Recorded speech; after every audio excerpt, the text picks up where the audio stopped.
Hey everybody, it's the Doll Boy, and today I'm back with a brand new Monster High reroot. In previous videos, I've already given a makeover to the G3 Frankenstein doll and the G3 Claudine Wolf as well, and today it's the turn of G3 Draculaura. I bought this doll new in box, and you can see that the design of this box is the same as for the other dolls, with the big Monster High logo on the left side and the accessories of the doll on the right. Then on the back, you get this full artwork of the doll and some information about the character as well. The box is pretty easy to open, since you can just take that plastic front cover off that cardboard back. And then you can cut away the doll from that cardboard background to take her out of the box completely. Right out of the box, I'm already absolutely obsessed with this doll, and I think she looks so cute. For Draculaura, I never really loved the G1 design for her, so I think they did an amazing job with this design, and I think she looks absolutely adorable. There are a few things that I would have liked to see different for this design, with one of them being the separation between the top and the skirt being either a little bigger or a lot smaller, because now you can kinda see some skin, but it almost doesn't feel intentional.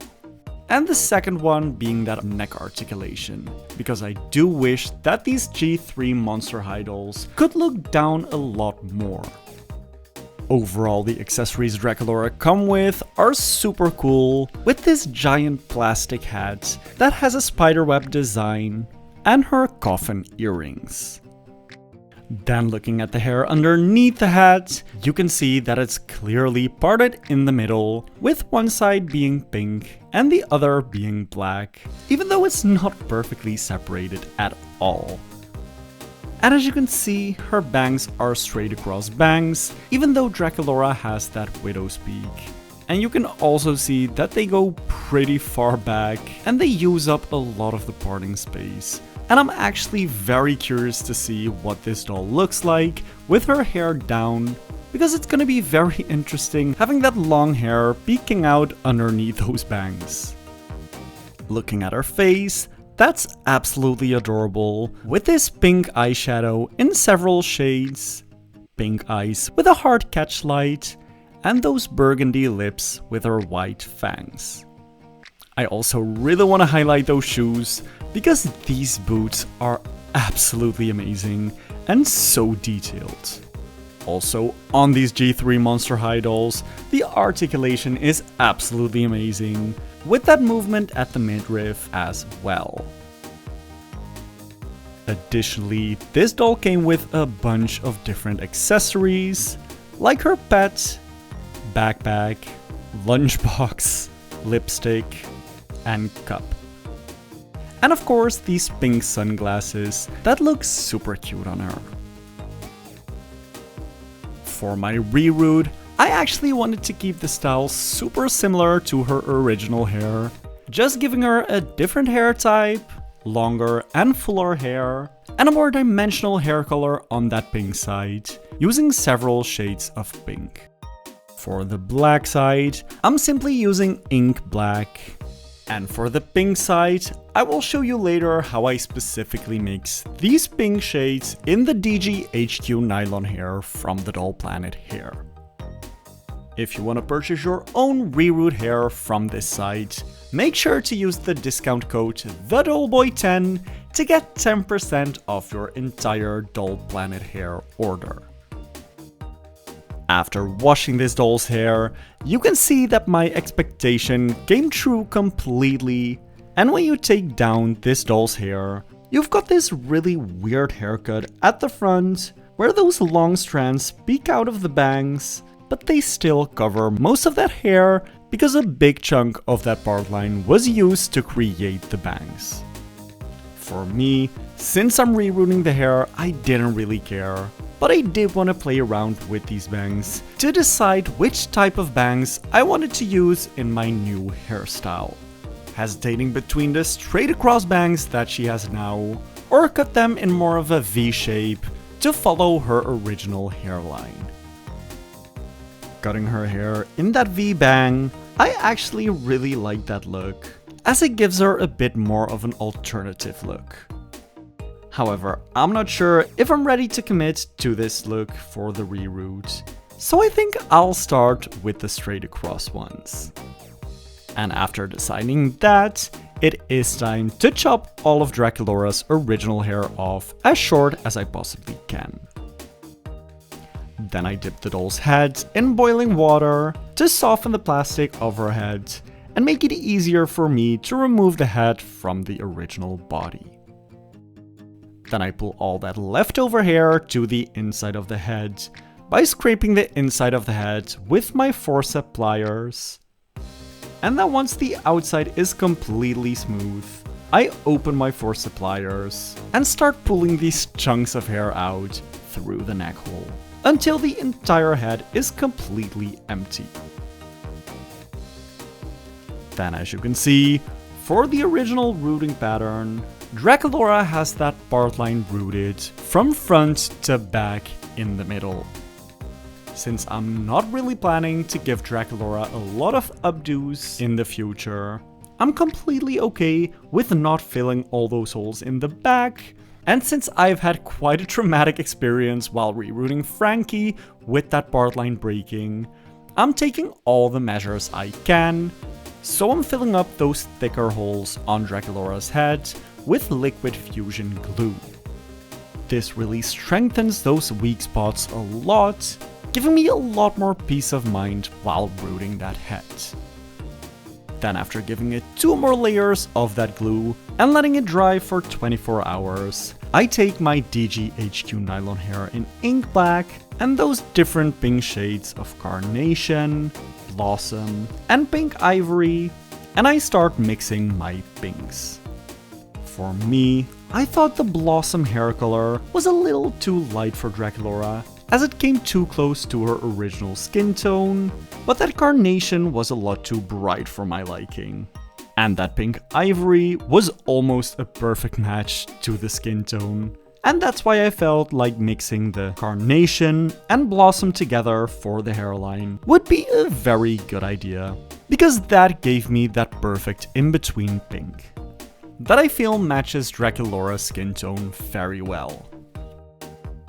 To prepare for the reroot, I like to lay a lot of thin strands on my table, so it makes the process a lot neater and quicker for me. I keep my pink on one side of the table and separated black strands on the other side. And then to actually reroot the head, I take my reroot tool with a size 7 needle, because those needles are super thin and delicate, which these Monster High dolls definitely need. Because looking at the hairline, you can see that the holes are super small. Then I wrap a strand of hair around my finger, pick it up with my reroot tool, and push it in one of the holes from the hairline. I like to start working on the back hairline. And for Draculaura, I was so far in my zen mode while rerooting that I didn't even realize I was putting the black hair on the pink side. As you can see, it took me very long to realize, and I was completely bummed when I figured it out. Because I didn't want to have to throw out all those black strands, I just wet the hair and very carefully pulled out each strand one by one, to then reuse that strand and root it on the correct side. I finished up that complete hairline with the black hair on one side and the pink hair on the other. And then it was time for me to root the part line. For this section, I am actually putting the black hair on the pink side and the pink side on the black side, so that I can crisscross these rows of hairs to give me a super neat split dye part. I have done a very detailed part line thatching tutorial where I show you this technique of a split dye part line in detail, so if you want to see more of that, make sure to check that video out on my channel. Once all the hair of the part line is in, I spray the hair with a lot of water to get it super wet, and then start crisscrossing the black and pink sections over to the correct side to get that perfect part line. I then make sure to clip the hair out of the way to make sure the hair stays to the correct side, while I fill the rest of the head with hair. I simply make sure I fill the black side with black hair and the pink side with pink, keeping a super consistent strand size to avoid one of the sides becoming much fuller than the other. For the pink side, after doing that super blended hairline, I use each individual shade of pink and root horizontal rows alternating colors to get a bit more defined highlights throughout the hair. Then once I fill up the entire head with hair, I do something I normally do not do, which is cutting the hair before I've added the glue. The reason I'm taking these steps in this order is because I want to have the flexibility that if I cut the bangs either too short or I just don't like them, I can still pull out those specific hairs and replace them with longer ones. To properly cut the bangs, I set the hair down by wetting it super well and wrapping the bang area with a ribbon and letting that dry overnight. Then once the hair is dry, I take my scissors and trim the bangs how I envision them. And then once I like everything, I take my Fabri-Tac glue and secure all the hair by pouring some glue on the inside of the head and spreading that out evenly with a Q-tip. And then while the glue was drying, I already prepped the body by cutting the neck back a lot shorter. And now it's time to put the head and the body back together to reveal my new Draculaura doll. I did want to trim the ends of this hair, and for that I did keep the hair super long and only made sure I just gave her a straight blunt cut, because I can always add more layers if I want. I wrap those bangs again with that ribbon and then boil wash the top of the hair to set those bangs in place and lay them nice and flat. And then to finish up the styling, I gave Draculaura a wave, and honestly that was it. I really hope you liked this Draculaura makeover as much as I did. If you did, make sure to give this video a thumbs up, subscribe to my channel, and comment down below which doll you want to see a makeover for next.